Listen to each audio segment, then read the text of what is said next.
Welcome to this episode of the Million Dollar Mastermind, where we get real world insights on winning from people who have accomplished amazing things. I'm your host, Larry Weidel, and let's get going. I'm here with Tom Safford, and we're having fun talking about winning. Thanks for sharing, Tom. Absolutely. I am happy to. I mean, winning's a state of mind. Winning is an attitude. And as long as you're able to get your mind around that concept, then I think anybody can be successful. We just happen to be fortunate enough to be willing to do the work and be in the right vehicle to make it all happen. And talk now about, as you eventually you came up, when did you engage with your dad and get involved in his business and what he was doing? Because he went into different businesses along the way. Went in different businesses along the way. So I was probably in my mid-teens. My brother was probably 18 and my sister 16. And I do have a little sister, 8 years younger. So she came on a little bit later. So there's four of us.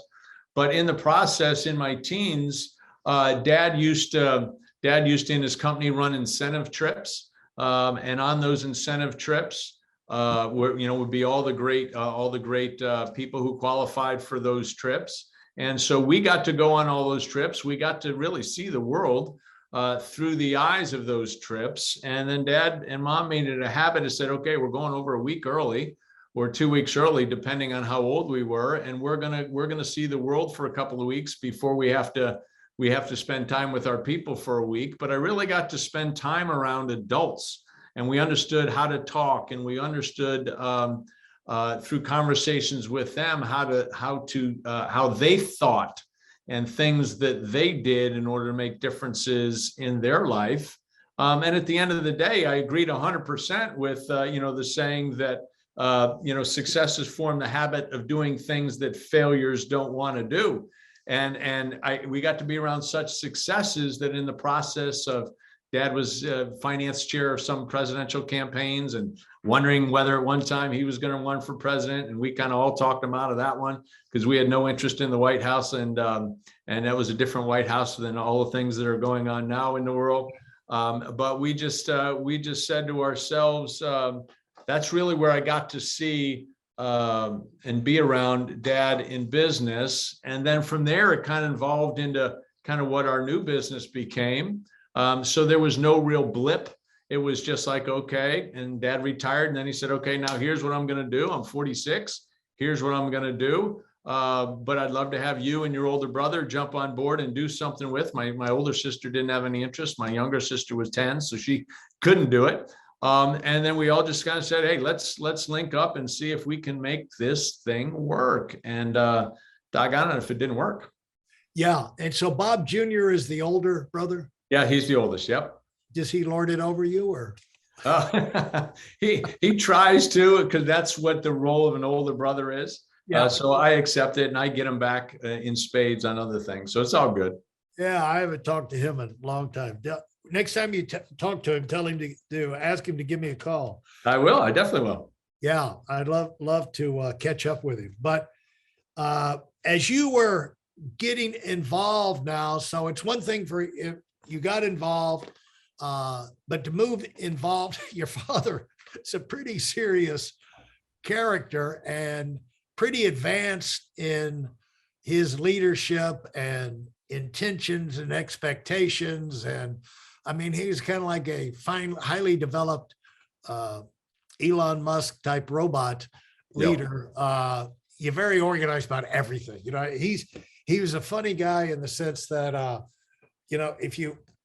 I'd hear people go up to him and say, "Hey, Bob, I really enjoyed your talk, at the convention, or, one of your tapes or something like that, or I really enjoyed that video you did." And he would say, "Oh, really? What part?"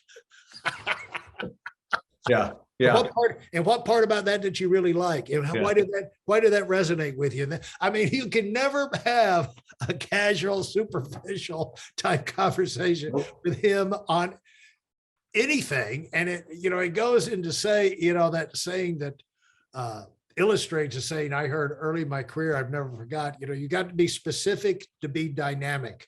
Yeah. And he was very specific on everything. He's really a role model, Yeah.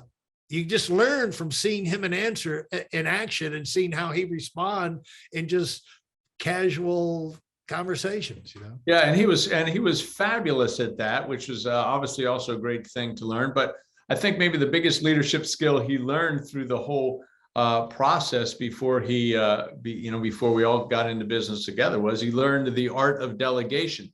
And one of the things my dad was fabulous at is to understand where he was an expert and where he needed to hire lieutenants or other people to be experts in areas that he knew he wasn't good at, or he didn't want to be good at, or knew didn't give him the highest chance, of making money by him being good at that. So, so part of that fell on my brother and myself and my mother in order to do that. But because of it, Larry, the expectation level was high. So one of the things I think, unfortunately, in our world today is the bar isn't set high enough by most managers. It's set in order to reach quotas. It's set in order to reach specific corporate goals, but it's not the expectation of how good it could be is not there. And my dad was fabulous at setting a high bar. And he was also fabulous at letting us know if we didn't hit that bar, what the repercussions were. Not that it was anything, too terrible, but it's a little bit tricky, as being in business, with your sons and with your dad, and in a process there. Sometimes it's tough to differentiate between, is my dad upset with me? And so once we got through that juggle and really understood that balance, I could take direction a little bit easier when I understood it wasn't about me. It was about, as a son, it was about something that I needed to get better at. And then simply we got better because that was the expectation. So what area did you come into the business and do?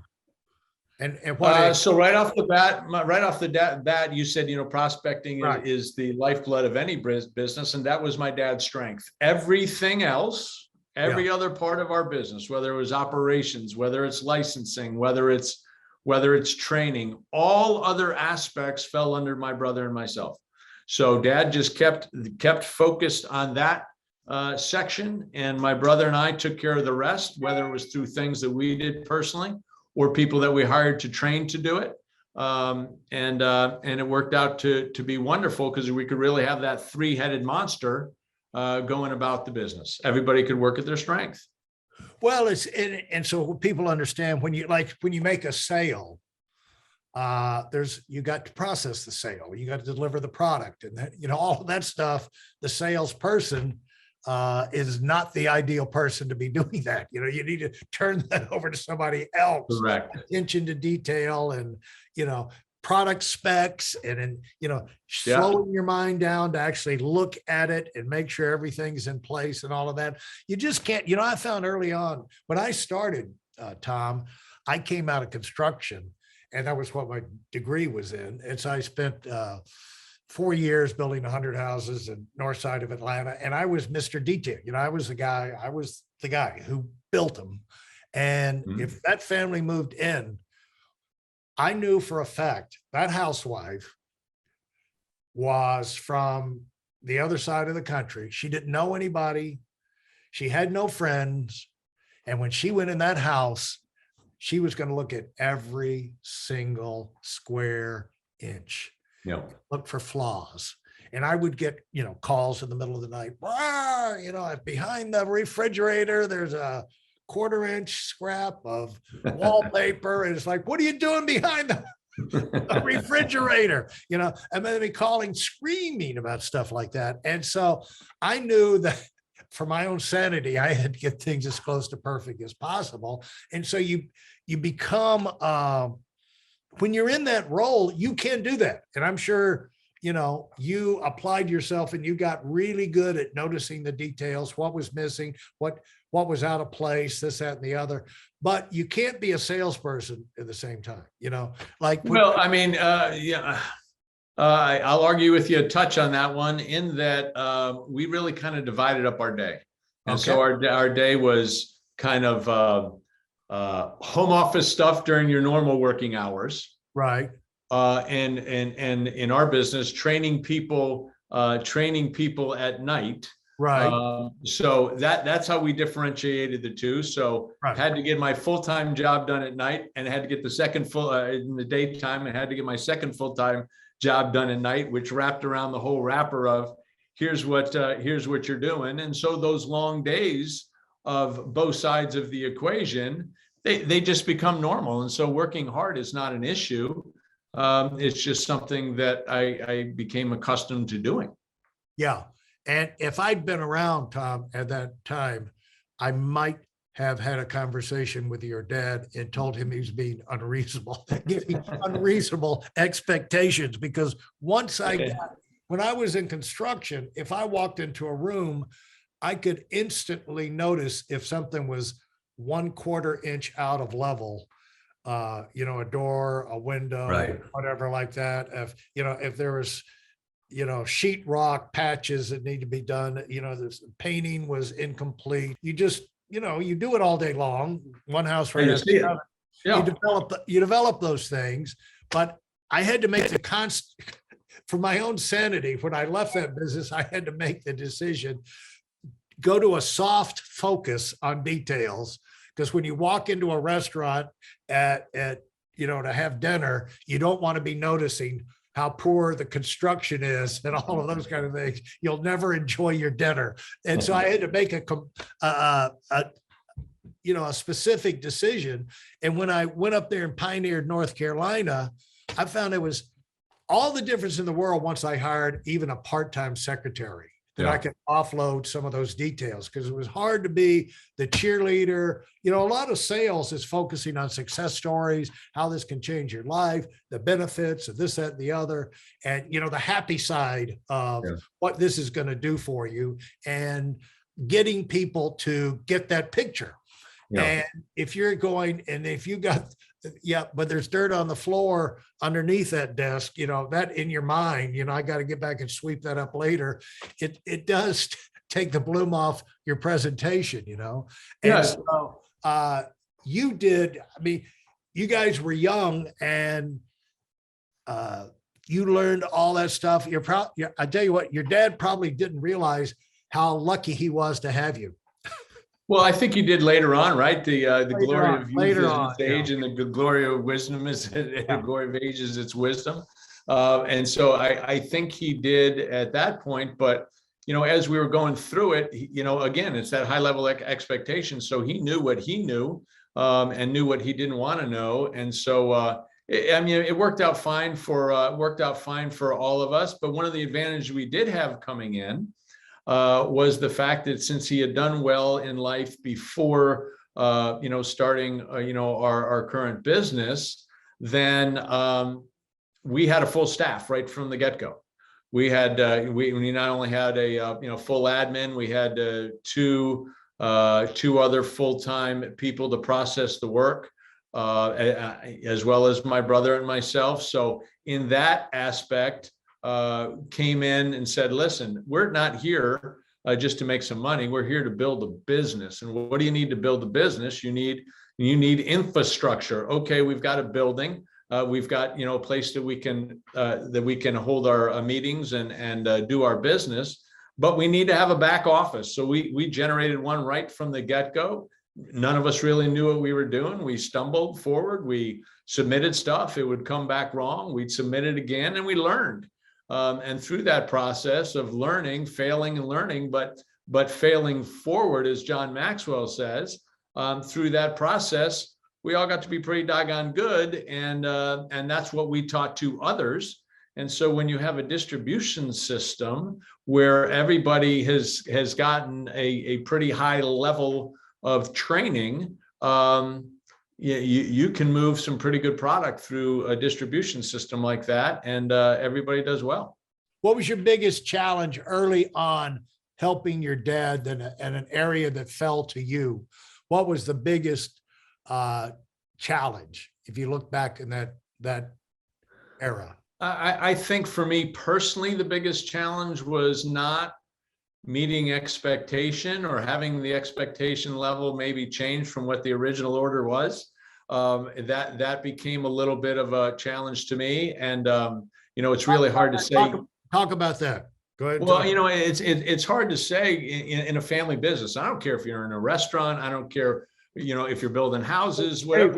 We both loved Bob. He's gone now. You can be Yeah. honest, okay? Because Yeah. we're just looking at the facts of the situation, Yeah. so people can learn. And if we don't bring these things out, people are not going to learn, and they're going to make inadvertently wind up making the same mistakes, not meaning to. You see what I'm Right. saying? Because Yeah. Bob would have never done anything to upset you or to harm you if Correct. he knew about it. Correct. So that anything Bob did wrong was he was like you said, blind spot. He was just blind to it, Right. And Yeah. Nothing malicious ever. Yeah. But through the process, what I really came to find out was there was usually something, and whenever Dad would get upset, and he got upset. I mean, we weren't perfect, so he got upset. But typically, the thing that he was upset about was never us. It was really either something that was going on in his life already, something that already happened during his day, and this was just a last little thing to pull it out. right. He would blew up. And so I learned a great principle that I've since taught to the kids is even though there's times where he would blow up and he would get mad, what I learned is don't pay attention to the blow up part of it. Usually in there is a lesson that I can learn. So take 100% of the conversation. If 98% of it doesn't have anything to do with you and had everything to do with what was going on with him that day, Right. focus on the 2% where I could get better. And so that became a strength of ours. And then as I got older and Dad got older and we became more partners than anything else, my brother had left our business at that point, and Dad and I became partners. Then I was able to, I don't want to say talk back, but I was able to tell him what I thought without really ever worrying about the repercussions. So, I mean, that's evolution. That's good. And the thing is that it allows you, basically, you hear so much, Tom, about emotional intelligence, basically holding your head even when all the shock and awe bombs are going off of unpredictable nightmares that just come out of nowhere. You're in the middle of it. It's like, how did I get into this? And it usually happens.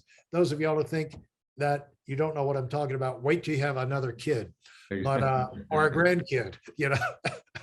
It might be a while since your kids were that young, but all you got to do is get around some young kids, and they seem to be creators.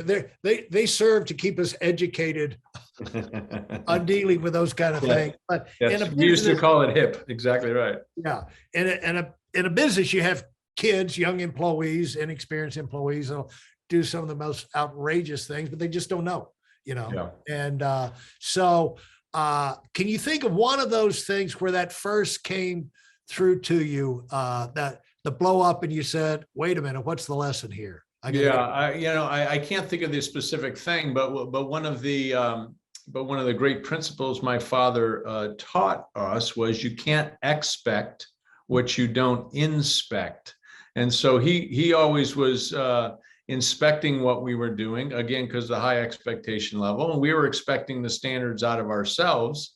And so I don't remember the incidents, but I do remember one time he came out of his office madder than hell, and he yipped off about something.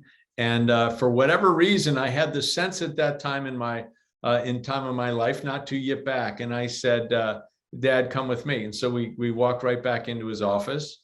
And I said, Dad, I can tell your day didn't start the way you normally like it to start. Would you like to talk about it?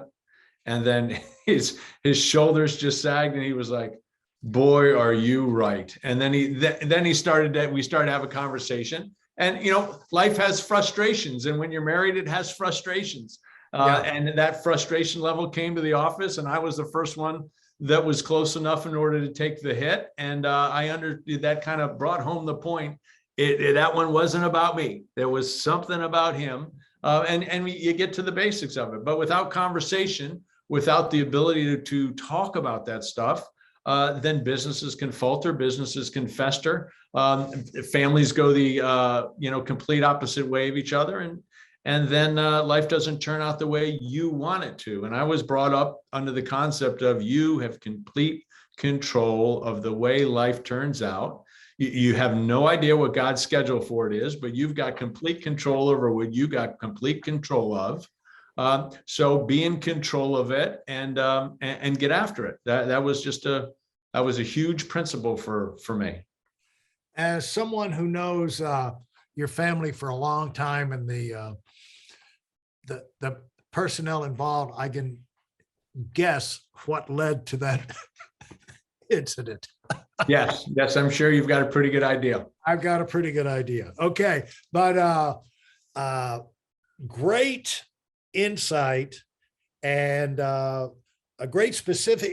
It's great how mentally organized you are about all of these things, and you have to be to run a business, Tom, because eventually we're all going to be passing our businesses on to somebody else, and or they're going to evaporate, and so you got to be thinking about that. And Bob did a great job in passing that on to you. At some point, I got a whole lot more questions for you, but I'm going to save that for the next episode. Thanks for sharing.